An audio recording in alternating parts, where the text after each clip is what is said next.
আসসালামু আলাইকুম। আশা করি আপনারা ভালো আছেন। আম আমি নামুল হক বিজয়। আজকে আম আমার কিছু কথা ছিল যেটা আসলে বলার জন্য আসছি। সেটার মধ্যে কয়েকটা উল্লেখযোগ্য কথা আশা করি আপনারা বুঝতে পারবেন। বিশেষ করে আজকে আমার যারা পছন্দের মানুষ আছেন, যারা আমাকে ভালোবাসে, তাদের উদ্দেশ্যে বলা এবং সাংবাদিক মাধ্যমকে বলা, সাথে বিপিএল এর যারা দায়িত্বে আছেন তাদের উদ্দেশ্যেও বলা।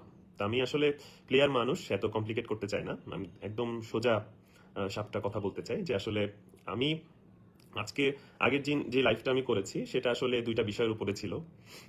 একটা হলো আমার পেমেন্ট সংক্রান্ত, মানে আমার পারিশ্রমিক, আর একটা এলিগেশনের উপরে। তো আমি আসলে এলিগেশনটা আমি আমার দিক থেকে কথা বলেছি, যেটা আসলে এখন লয়ার দেখছেন, সেটা পরবর্তীতে বিসিবিও জানাবেন যে কি হচ্ছে এবং আমার লয়ারও জানাবেন আসলে কি হচ্ছে। কিন্তু আগের যেটা ছিল পারিশ্রমিক বিষয়টা, সেটা নিয়ে আমি আসলে কিছু কথা বলতে চাই। সেটা বলা লাগতো না যদি বিসিবি আমাকে বা সরি, বিসিবি বলবো না, বিপিএল গভর্নিং কাউন্সিল থেকে আমার কাছে কোনো ফোন আসতো। তো আমি যখন কাউকে পাচ্ছি না, কিন্তু তাদেরকে আবার দেখছি যে গণমাধ্যমে কথা বলতে, তার মানে গণমাধ্যম তাদেরকে পাচ্ছে বাট আমি পাচ্ছি না। বিষয়টা এরকম হয়ে গেছে, বা তারা গণমাধ্যমের সাথে কথা বলতে চাচ্ছে বা বলছে বাট আমার সাথে কথা বলছে না। তার মানে আমাকে হয়তো বা অ্যাভয়েড করছে, নাকি আমাকে জানাতে চাচ্ছে না, সেই ব্যাপারে আমি আসলে অবগত নই। তো আমি যেটা ব্যাপারে বলতে চাচ্ছিলাম যে আমার বকেয়া বা আমার পারিশ্রমিক আপনারা ইতিমধ্যে জানেন। সংবাদ মাধ্যমে এবং সাংবাদিকদেরই বলতে চাই এবং বিপিএল সবাইকে জানাতে চাই যারা দায়িত্বে ছিলেন ওই সময়ে এবং এখনো যারা আছেন, সবার দৃষ্টি আকর্ষণই করছি যে আমি যে 30 লক্ষ টাকা পারিশ্রমিক পাইনি সেই ব্যাপারে আমি বিপিএল এর যারা দায়িত্বে ছিলেন সবাইকে কিন্তু অবগত করেছি। এমন না যে এটা আমি নতুন করে বলছি। আমি অলরেডি আপনাদের আমার সোশ্যাল মিডিয়ার মাধ্যমে আমি কিন্তু 3টা ডকুমেন্ট শো করেছি। প্রথম ডকুমেন্ট ছিল আমার রাজশাহী টিমের সাথে এগ্রিমেন্ট। একটা ডকুমেন্ট ছিল আমার রাজশাহী টিমের যে চেকগুলো দিয়েছিল, যে চেকে কোনো টাকা নাই। আর থার্ড একটা দিয়েছি, বিসিবিকে আমি মেইল করেছি, বাট যেটা অলরেডি 10-15 দিনের বেশি হয়ে গেছে, বাট বিসিবি থেকে আমি কোনো রেসপন্স পাইনি। তো আসলে লাইভে আসার একটাই উদ্দেশ্য যে মানুষজন আসলে যারা এখন দেখছেন তারা আসলে সত্যটা জানুক। এবং আমি দেখলাম আমাদের বিপিএল এর প্রধান যিনি এসে এখন দায়িত্বে আছেন, তিনি এসে বলেছেন যে আমি ডিরেক্ট সাইনিং এর প্লেয়ার। তো ডিরেক্ট সাইনিং এর প্লেয়ারের বিসিবি বা সরি বিপিএল এর আমরা কোনো দায়িত্ব নিতে পারবো না, বা বিসিবি কোনো দায়িত্ব নিতে পারবে না। তো আমার কথা এখনই শুরু হচ্ছে যে ওকে, যদি দায়িত্ব নিতে না পারেন, তা আমি কাদের হয়ে খেলেছি? রাজশাহী টিমের হয়ে। তো রাজশাহী টিমটা আসলে কাদের নেয়া? অবশ্যই বিসিবি নেয়। ওকে, যদি আমি ডাইরেক্ট সাইনিং এর প্লেয়ারকে আমাকে পেমেন্ট না দেওয়া হয়, তাহলে আমার বেস প্রাইস কত ছিল? আমার বেস প্রাইস ছিল 40 লক্ষ টাকা। তো 40 লক্ষ টাকা যেটা বেস প্রাইস, যেটা আমি ড্রাফটে বিক্রি হব, সেই টাকাও তো আমাকে বিপিএল পেমেন্ট করেনি। আমার তো মাত্র 10 লক্ষ টাকা বেশি দিয়ে আমি বিপিএল এ সিগনেচার করেছি। তার মানে আমার 40 লক্ষ টাকা বেস প্রাইস ছিল, যেটা ড্রাফটে আসছে, আর 10 লক্ষ টাকা এক্সট্রা দেওয়ার কারণে আমি বিপিএল এ ডিরেক্ট সাইনিং করেছি। আমার কথা হচ্ছে যে সেই অ্যামাউন্টটাও তো আমি পাইনি। এবার আসতেছে কমিটমেন্টের জায়গা। যে ডকুমেন্টসগুলো আপনারা দেখেছেন সেগুলো তো দেখেছেন। তো এখন আসতেছে কমিটমেন্টের জায়গা। তো বিপিএল চলাকালীন আপনারা কথাটা একটু ভালো মতো বুঝলে বুঝতে পারবেন যারা শুনছেন, যে বিপিএল চলাকালীন সময়ে যখন আপনারা সবাই অবগত আছেন যে রাজশাহী টিম একটা প্র্যাকটিস বয়কট করে, সেটা পেমেন্টের ইস্যুর কারণেই, যে তারা পেমেন্ট দিতে পারছে না। এবং আপনারা এটাও জানেন সবাই যে হোটেলে মালিককে আটকিয়ে রাখা হয়েছিল, সে পেমেন্ট দিতে পারছে না, বাসের পেমেন্ট দিতে পারছে না, বিভিন্ন রকম সংক্রান্ত জটিলতা ছিল। তখন আমাদের সাথে বিসিবির যারা দায়িত্বে ছিলেন ওই সময় বিপিএল এ, তাদের সাথে কথা হয় এবং আমাদের সেখানে আমি বারবার বলেছি, উপস্থিত ছিলাম আমি, ইয়াসির রাব্বি, আকবর আলী, আমি, তাসকিন, আমাদের প্রেসিডেন্ট স্যার ছিলেন তখন ফারুক স্যার, মঞ্জু ভাই এবং আকরাম ভাই। তখন আমাদেরকে রিকোয়েস্ট করা হয়, আমি বারবার বলছি, আমাদেরকে রিকোয়েস্ট করা হয় যে প্রপার ওয়েতে আমরা যেন আবার বিপিএল এর সবকিছু প্রপারভাবে পালন করি, মানে আমরা ম্যাচ যেন খেলি, আমাদের ম্যাচ যেন বয়কট না হয়। আমরা এমনও চলছিল যে সকাল পর্যন্ত যে কি হবে, রাজশাহী টিম মাঠে নামবে কিনা বা দুপুরে নামবে কিনা, এরকম একটা সাসপিশিয়াস ঘটনা কিন্তু তখন ঘটছিল। কিন্তু আমাদেরকে বিসিবি থেকেই এবং বিপিএল থেকেই বলা হয় যে এরকম কোনো ঘটনা ঘটলে বাংলাদেশের বদনাম হবে এবং বিপিএল এর বদনাম হবে, এরকম একটা বাজে ঘটনার সম্মুখীন বিসিবি হতে চায় না এবং বিপিএল হতে চায় না। এবং এবং তখনই কথাটা আমাদের আসে যে কমিটমেন্টের জায়গা থেকে, যে তোমরা এই খেলাটাকে সুন্দরভাবে শেষ করো, পরিচালনা করো। পেমেন্ট যেটা আছে তোমাদের, ডিরেক্ট সাইনিং এর প্লেয়ার হওয়া, ড্রাফটের প্লেয়ার হওয়া, হোয়াট এভার ইট ইজ, এটা আমরা নিজেরা পেমেন্ট পরিশোধ করব। এটা নিয়ে তোমাদের কোনো প্রবলেম নাই। ঠিক আছে, তখন আমরা কি করলাম, আমরা খেলাটাকে কন্টিনিউ করলাম, আমরা বিপিএলটা সুন্দর করে পরিচালনা করলাম। তখন আমরা আর মালিকের সাথে কথা বলার দিকে ছিলাম না।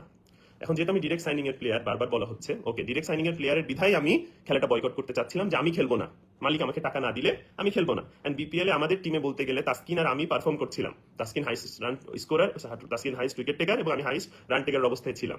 কারণ এই সময় যদি আমি ম্যাচ না খেলি তখন একটা সম্মুখীন হবে, প্রশ্নের সম্মুখীন হতে হবে।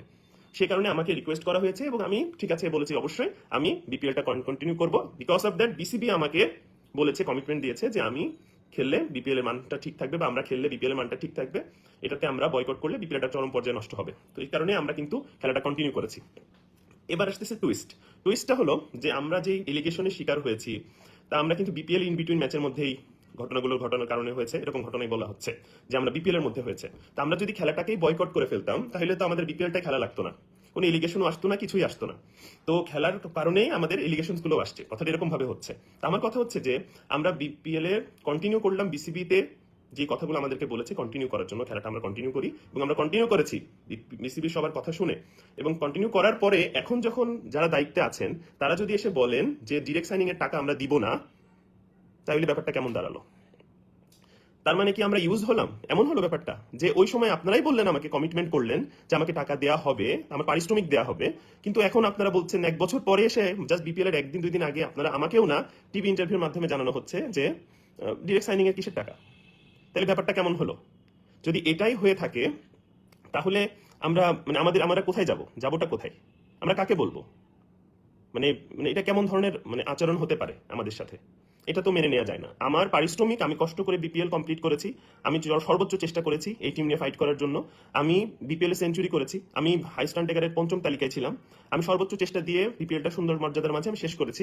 এখন আপনারা এসে আমাকে যদি বলেন যে ডিরেক্ট সাইনিং এর কোনো পেমেন্ট আমরা দিতে পারবো না, তাইলে তো আমি মানতে পারবো না।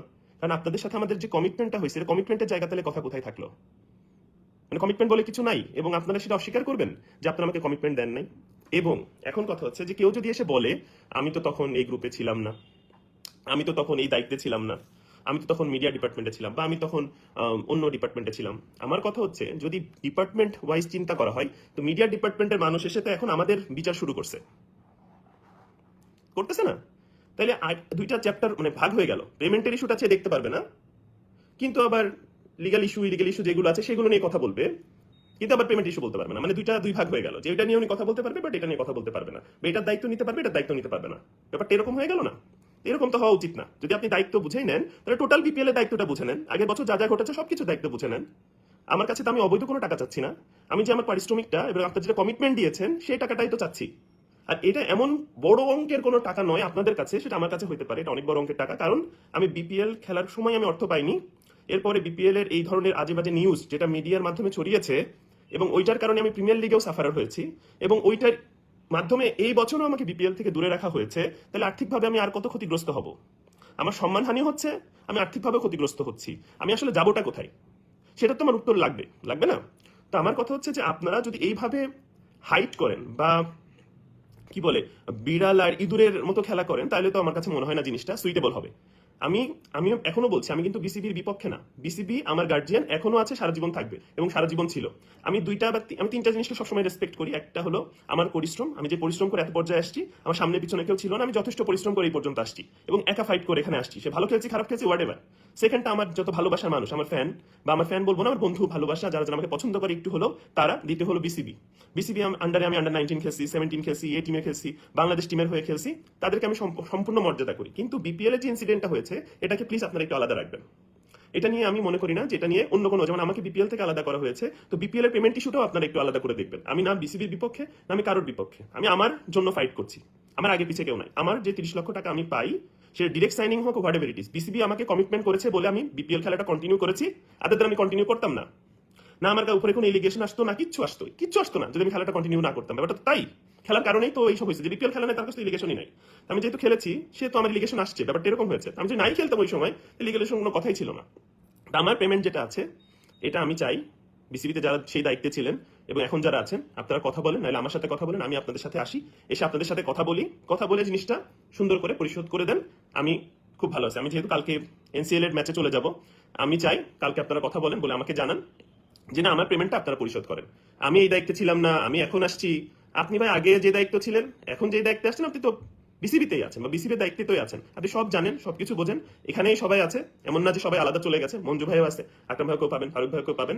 আগে যা ঘটনা ঘটছে, যা হয়েছে সবকিছু আপনারা জানেন, আপনারা জেনে বুঝে আমার পেমেন্টটা পরিশোধ করলে আলহামদুলিল্লাহ আমি আমার আর কিছু বলবো না, কারণ আমি পরিশ্রম করে ক্রিকেট খেলছি, আমার পারিশ্রমিকটা না দিলে আমি তো অবশ্যই আমি কথা বলবো। আমি তো চুপচাপ করে বসে বাসায় থাকবো না, এমন যে আমি অবৈধ কোনো টাকা চাচ্ছি। আমার যেটা প্রাপ্য টাকা সেটা আমি বুঝে পাবো, তাইলে আমি ধন্যবাদ জানাবো আপনাদেরকে।